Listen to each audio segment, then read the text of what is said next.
Kalyanpur police का नया कारनामा, हत्या के मुकदमे को आत्महत्या में बदल डाला। कानपुर थाना कल्याणपुर पुलिस पर आरोपियों से मिलीभगत कर 302 के मुकदमे को 306 में बदलने का आरोप लगाते हुए पीड़ित परिवार द्वारा आयरा प्रेस क्लब में प्रेस वार्ता की गई।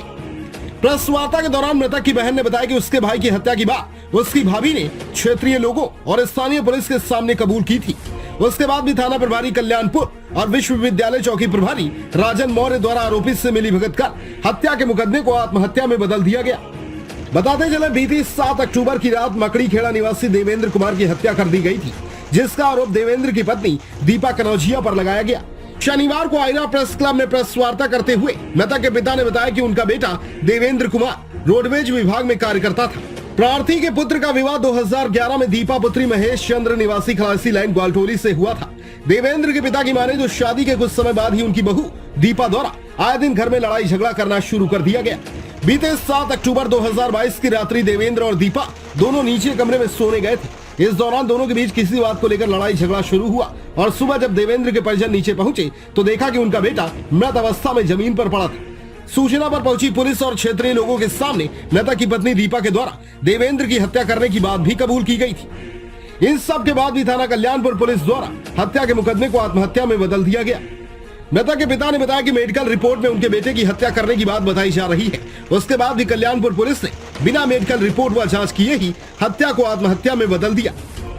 पीड़ित परिवार ने आरोपी और पुलिस के खिलाफ शिकायत लेकर उच्च अधिकारियों के दर पर भी गुहार लगाई, पर पीड़ित परिवार को कोई भी न्याय नहीं मिला, जिससे परेशान होकर पीड़ित परिवार के द्वारा मीडिया का दरवाजा खटखटाया गया है। हैरत की बात तो यह है कि बड़े बड़े दावे करने वाली कानपुर पुलिस आजकल बिना जांच पड़ताल किए ही आरोपियों की पैरवी में जुटी रहती है, जिसके उदाहरण आए दिन कानपुर के अलग अलग थाना क्षेत्रों में देखने को मिलते रहते हैं। अब देखना यह है कि इकलौते बेटे की हत्या होने के बाद दर दर की ठोकरें खाने वाले पीड़ित परिवार को उच्च अधिकारियों द्वारा क्या न्याय दिलाया जाता है।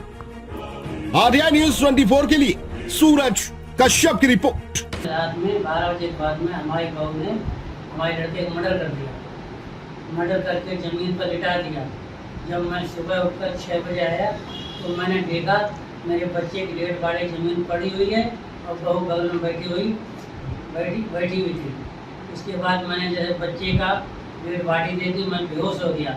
मैं चिल्ला पड़ा, रोने चिल्लाने का आवाज़ हो गई, इसलिए पूरे मोहल्ले के लोग इकट्ठे हो गए। उसके बाद जांच पड़ताल हुई। पुलिस के सामने मेरी बहू ने ये बात को कबूला कि मर्डर मैंने किया, इसके जिम्मेदार मैं हूँ। उसके बाद मैं थाने कल्याण में रिपोर्ट लिखाने गया। रिपोर्ट 302 का मुकदमा लिखाया। इसके बाद बिना कहे सुने ही बिना पूछताछ के 306 में मुकदमा कायम कर दिए गए, जिसकी मैंने कई बार काफ़ी लोगों से शिकायत की, जिसका मुझे आज भी न्याय नहीं मिल पाया। मैं आज भी दर दर भटक रहा हूँ, इसलिए मुझे न्याय चाहिए। क्या करता था आपका बेटा? बच्चा हमारा रोडवेज में कर्मचारी रोडवेज में कैंडिडेटर पद पर था, लेकिन इस समय बाबू था जो कि रोडवेज चुनने के डिपो में बैठता था।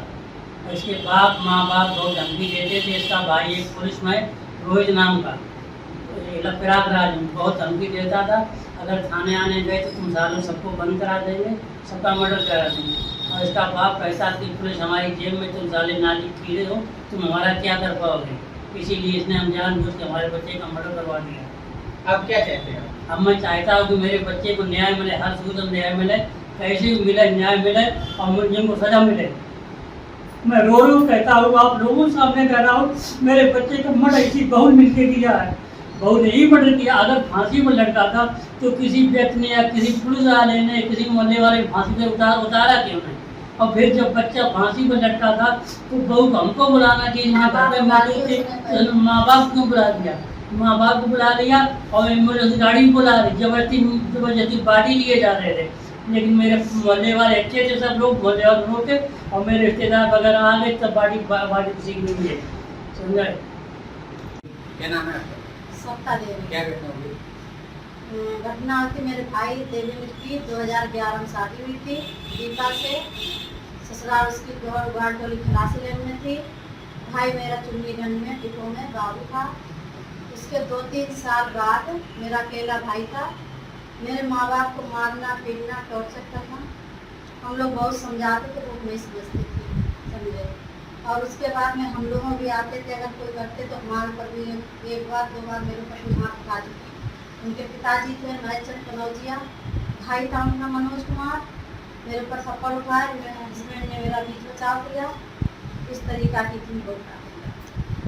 पुलिस थाने बुला के मेरे भाई को इतना मरवाया गली में, मेरा भाई बहुत परेशान उससे था। अब क्या हो गया?